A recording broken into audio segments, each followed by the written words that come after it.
Movie start होती है एक लड़के से जिसका नाम हीरो बॉय है। बहुत सारे बच्चों की तरह उसे भी आज क्रिसमस की बहुत ज्यादा एक्साइटमेंट थी। क्रिसमस नाइट थी तो वो विश कर रहा था कि शायद सेंटा क्लॉस आएगा। इसी होप के साथ वो अपने रूम से बाहर जाता है और नीचे देखता है कि शायद उसे सेंटा नजर आ जाए। वहाँ पर उसे एक शैडो दिखता है पर पता चलता है ये तो उसके डैड हैं जो कि उसकी बहन सारा को सुला रहे थे। हीरो बॉय बहुत अपसेट होता है और वापस अपने रूम में चला जाता है। सारा अपने डैड को बताती है कि भाई को बिल्कुल भी नहीं यकीन सैंटा पर। हीरो बॉय को हम देखते हैं कि वो रूम में जाकर एक बुक खोलता है जिसमें नॉर्थ पोल के बारे में लिखा था। यहाँ पर अचानक से फिर से उसे कोई आवाज आती है। वो फौरन अपनी बुक बंद करता है और सोने की एक्टिंग करता है। थोड़ी ही देर के बाद उसके रूम की सारी चीजें हिलने लगती हैं। उसकी विंडो से बहुत तेज रोशनी आती है। हीरो जब बाहर देखता है तो एक बहुत ही बड़ी सी ट्रेन खड़ी थी जिसका नाम पोलर एक्सप्रेस था। हीरो जब बाहर जाता है तो वहाँ ट्रेन का कंडक्टर होता है जो कि उसे बताता है कि ये ट्रेन नॉर्थ पोल जा रही है और हम तुम्हें ही लेने के लिए आए हैं। हीरो को तो यकीन नहीं होता, जिसके बाद वो कंडक्टर उसे एक पिक्चर दिखाता है जो कि हीरो की थी। साथ ही वो बताता है कि इस बार तुमने सेंटा क्लॉज को कोई भी लेटर नहीं लिखा। साथ में वो ये भी बताता है कि ये क्रिसमस तुम्हारे लिए बहुत ही ज्यादा स्पेशल होगी। इसके बाद वो कहता है कि ट्रेन पे आ जाओ, लेकिन हीरो कुछ सोचता है और पीछे हट जाता है। अब थोड़ी ही देर में वो ट्रेन चलने वाली थी। जैसे ही ट्रेन मूव करती है हीरो फिर से उस ट्रेन में चढ़ जाता है। यहाँ पर हीरो देखता है कि और भी बहुत सारे बच्चे हैं जो कि सारे बातें कर रहे थे। ये सबका मानना था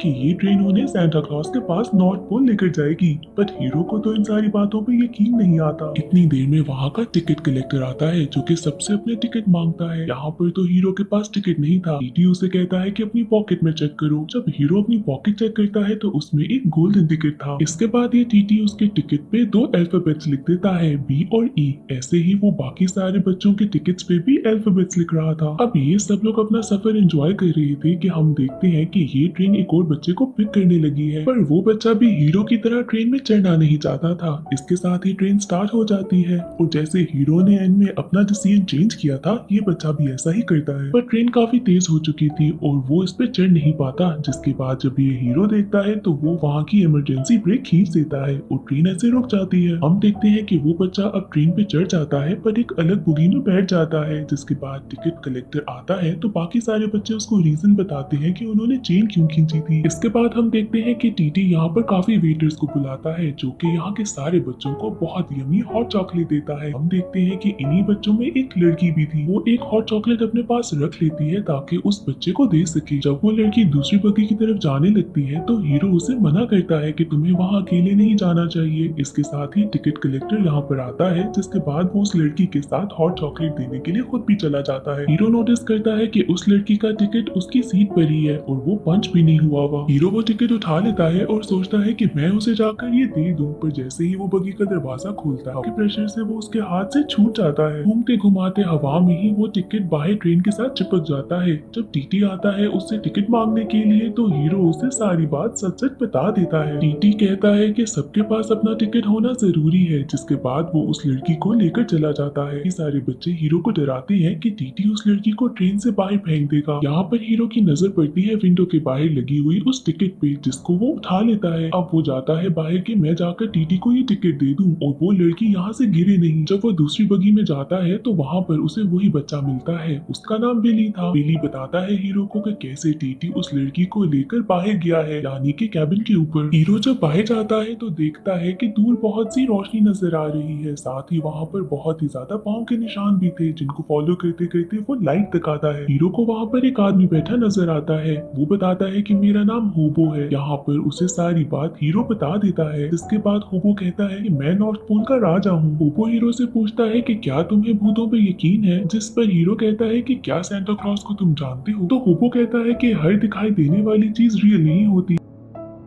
इसके बाद वो कहता है कि अगर तुम्हें लड़की को ढूंढना है तो मेरे साथ चलो। यहाँ पर हीरो उसे फॉलो करने लगता है, बट आहिस्ता आहिस्ता इतना ज्यादा फॉग होता है कि वो आदमी फॉग में गायब हो जाता है। पोपो हीरो से कहता है कि थोड़ी ही आगे जाने के बाद टनल आने वाली है, हमें उससे पहले ही इंजन तक पहुंचना होगा। जिसके बाद ये दोनों बहुत तेजी से चलने लगते हैं। थोड़े आगे जाने के बाद पोपो यहाँ पर हीरो को पुश करता है और वो इंजन रूम तक पहुंच जाता है। वहाँ पर हीरो देखता है कि वो लड़की ही ट्रेन चला रही है। वो लड़की बताती है कि कैसे ट्रेन की लाइट खराब हो गई है है और टीटी उसे ठीक करने के लिए गया है। आगे लाइट ठीक करते हुए वो देखते हैं कि आगे कहीं पर बहुत ज्यादा लाइट्स लगी हैं। सब उस लड़की से कहते हैं कि ट्रेन की ब्रेक खींच दो, जिसके बाद वो हीरो और लड़की मिलकर ब्रेक खींच देते हैं। ट्रेन रुकती है और पता चलता है कि आगे सारे रास्ते को बहुत सारे रेनडियर्स ने रोका हुआ है। यहाँ पर टीटी आता है और बताता है कि कैसे इन रेनडियर्स की वजह से अब हम नॉर्थ पोल तक नहीं पहुंच सकेंगे। हीरो इन रेनडियर्स को देखने के लिए ट्रेन से बाहर निकलता है तो वो स्लिप होने लगा था। आगे जो बंदा लाइट ठीक कर रहा था उसकी बियर्ड को खींच देता है और उसके मुंह से भी रेनडियर जैसी आवाज निकलती है। इसके बाद थोड़े से रेनडियर्स अपने रास्ते से हटते हैं। टीटी को आइडिया आता है, जिसके बाद वो उसी आदमी की बहुत जोर से बियर्ड खींचता है। इसके बाद रेनडियर्स हटने लगते हैं। इसके बाद ये लोग एक दफा फिर से नॉर्थ पोल के लिए निकल पड़ते हैं। यहाँ पर ड्राइवर स्पीड बहुत तेज करता है, जबकि टीटी ने उसे मना भी किया था। स्पीड बहुत ज्यादा करने की वजह से वहाँ की एक पिन उसके मुंह में चली जाती है। इसके बाद तो अब स्पीड कंट्रोल करना बहुत ही मुश्किल था। ट्रेन बहुत तेजी से आगे जाने लगती है। टीटी बच्चों की सेफ्टी के लिए उनको बांध देता है, साथ ही बताता है कि आगे एक ग्लेशियर है और यहाँ से रोलर कोस्टर जैसी राइड स्टार्ट होने वाली है। इसके बाद ट्रेन बहुत तेजी से आगे बढ़ती है और स्लिप होने लगती है। टीटी बहुत मुश्किलों से वो पिन उसके मुंह से निकालता है, लेकिन वो पिन ट्रेन से बाहर निकल जाती है। ट्रेन स्लिप होने की वजह से टेढ़ी हो गई थी, जिसकी वजह से वो लड़की तो ट्रेन से बाहर गिरने लगी थी। टीटी भी उस लड़की को पकड़ने लगता है। यहाँ पर हीरो नोटिस करता है कि वो फिर से इनकी मदद करता है और फिर गायब हो जाता है। अंदर इंजन रूम में एक आदमी के सर पर पिन लगी हुई थी, वो उससे उतारता है और स्पीड कंट्रोल कर लेता है। अब हम देखते हैं कि ग्लेशियर पीछे से टूटने लगा था।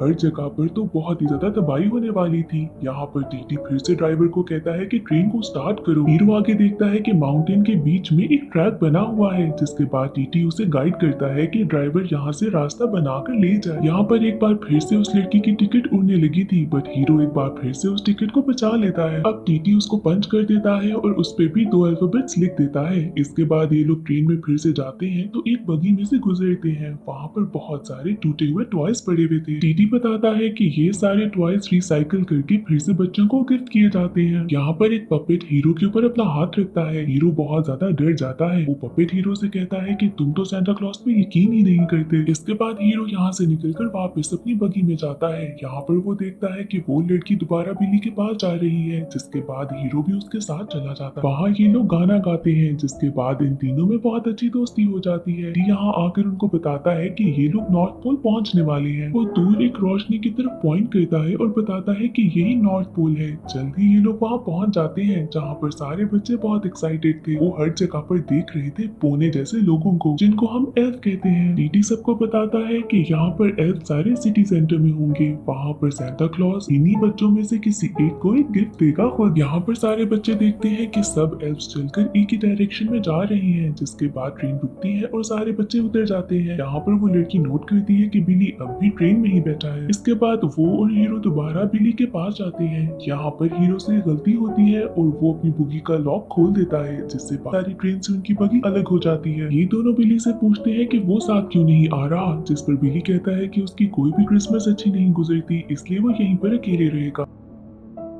अब ये लोग फील करते हैं कि उनकी बगी मूव कर रही है और हम देखते हैं कि कैसे एक स्लाइड के ऊपर उनकी बगी बाकी ट्रेन से अलग होकर खुद ही मूव कर रही है। हीरो यहाँ पर बगी से बाहर देखता है कि कहीं उसको ब्रेक मिल जाए। यहाँ पर उसे फिर से वही होबो नजर आता है, बट वो एक टनल से टकराकर गायब हो जाता है। हीरो को एक ब्रेक मिलती है, जिसको वो खींचता है और उनकी बगी स्लो होने लगती है। ये लोग एक वर्कशॉप में पहुंच चुके थे। बगी रुक तो गई थी, पर वो इतनी घूम चुकी थी कि ये लोग भूल चुके थे कि कहाँ से आए हैं। इसके बाद ये लोग बाहर निकलते हैं और घूमने लगते हैं। इन तीनों को लगता है कि अब तो ये गुम हो गए हैं, यानी वापस कैसे पहुंचेंगे। यहाँ पर उस लड़की और बिली को कुछ बेल्स की आवाज आती है, बट हीरो को वो बेल की आवाज नहीं आ रही थी। आवाज को फॉलो करते करते ये लोग एक हेडक्वार्टर तक पहुंच चुके थे, जहाँ पर एल्फ सारे बच्चों के लिए गिफ्ट रेडी कर रहे थे। अपना काम खत्म करने के बाद ये एल्फ एक ट्यूब में बैठकर वहाँ से चले जाते हैं, जिसके बाद इन तीनों को लगता है कि बाहर निकलने का रास्ता यही है और ये तीनों भी एक ट्यूब में बैठकर बाहर निकल जाते हैं। यहाँ से निकलने के बाद ये लोग एक ऐसे रूम में जाते हैं जहाँ पर सारे गिफ्ट्स रैप हो रहे थे। इनके सामने एक गिफ्ट आता है जिस पर बिली का नाम लिखा था। ये गिफ्ट एक जगह पर जा रहा था, जिसके बाद ये तीनों भी उसी को फॉलो करते हैं। यहाँ पर आगे एक बहुत ही बड़ी सी स्लाइड थी, जिसमें से हुए ये लोग एक बहुत ही बड़े गिफ्ट के ढेर में चले जाते हैं। बिली के हाथ में उसका गिफ्ट था, वो उसको खोलना भी चाहता था, पर उस पर लिखा था कि इस गिफ्ट को क्रिसमस से पहले नहीं खोलना। इसके बाद ये सारे गिफ्ट्स एक बहुत ही बड़े से बैग में जाते हैं, जिसके साथ ये तीनों भी उसी बैग में चले जाते हैं। इसी बड़े से बैग में इनको एक और बच्चा भी मिलता है जो कि यहाँ पर अपना गिफ्ट चेक करने के लिए आया था। अब सारे एल्व्स इस बड़े से बैग को लेकर जाते हैं सिटी सेंटर। यहाँ पर हम देखते हैं कि कैसे रेनडियर्स तैयार किए जा रहे हैं सेंटा क्लॉज के लिए। यहाँ पर एल्व्स जब रेनडियर को रेडी कर रहे थे तो एक बेल गिरकर आती है हीरो के पास। हीरो उस बेल को सुनने की कोशिश करता है पर उसे अब भी कोई आवाज नहीं आ रही थी। यहाँ पर हीरो अपने पूरे दिल से उसकी आवाज सुनने की कोशिश करता है और सेंटा क्लॉज को याद करता है। इसके बाद जब वो बेल को हिलाता है तो उसे आवाज आ जाती है। आंखें खोलने पर वो देखता है कि सेंटा उसके पीछे खड़े हैं। यहाँ पर सेंटा उसी को चूज करते हैं क्योंकि उसने सच्चे दिल से सेंटा को याद किया था। हीरो सेंटा क्लॉज से कहता है कि मुझे ये बेल ही गिफ्ट में चाहिए, जिसके बाद सेंटा क्लॉज ऐसा ही करता है और वो बेल गिफ्ट कर देता है। इसके बाद सेंटा क्लॉज बाकी सारे गिफ्ट्स लेकर यहाँ से चला जाता है। कुछ हेल्प्स इनकी बुगी लेकर आते हैं और ट्रेन से जोड़ देते हैं। सारे बच्चों से कहता है कि एक साथ जमा हो जाओ क्योंकि हमें वापस जाना है। इनकी टिकट्स फिर से पंच की जाती हैं। पता चलता है कि हर टिकट के ऊपर एक वर्ड लिखा था। हीरो की टिकट के ऊपर लिखा था बिल्ली। इसके बाद बच्चे उसे कहते हैं कि हमें भी वो बेल दिखाओ। जब हीरो अपनी पॉकेट चेक करता है तो उसमें एक होल था जिसकी वजह से उसकी वो बेल गायब हो चुकी थी। इस बात से हीरो बहुत ही ज्यादा उदास होता है। अब आहिस्ता आहिस्ता सबको ड्रॉप किया जा रहा था। सबसे पहले बिल्ली को ड्रॉप करते हैं जहाँ पर वो देखता है कि उसका गिफ्ट सेंटा क्लॉज ने घर पे छोड़ दिया है। इसके बाद जब हीरो का घर आता है तो वो अपने दोस्तों को गुड बाय कहता है। वो बहुत ही ज्यादा उदास था और अपने रूम में जाकर सो जाता है। सुबह होती है तो उसकी बहन सारा रूम में आती है और उसे बताती है कि कैसे सेंटा के लिए गिफ्ट छोड़ कर गया है। हीरो जब अपना गिफ्ट खोलता है तो देखता है कि उसमें वही बेल थी जो कि उससे गुम हो गई थी। साथ एक नोटिस था जिस पर सेंटा क्लॉज ने लिखा था कि उससे ही बेल वहीं पर गिर गई थी और उसे अपनी पॉकेट को ठीक करवा लेना चाहिए। उसके पेरेंट्स जब उस बेल को सुनने की कोशिश करते हैं तो उसे आवाज नहीं आती क्योंकि उनको सेंटा पे यकीन नहीं था। हीरो बताता है कि कैसे एक दिन सारा को भी उसकी आवाज आना बंद हो गई थी क्योंकि उसका यकीन खत्म हो गया था। अब भी उसे वही आवाज आती है क्योंकि वो सेंटा पे यकीन रखता है। और इसी के साथ ये मूवी एंड हो जाती है।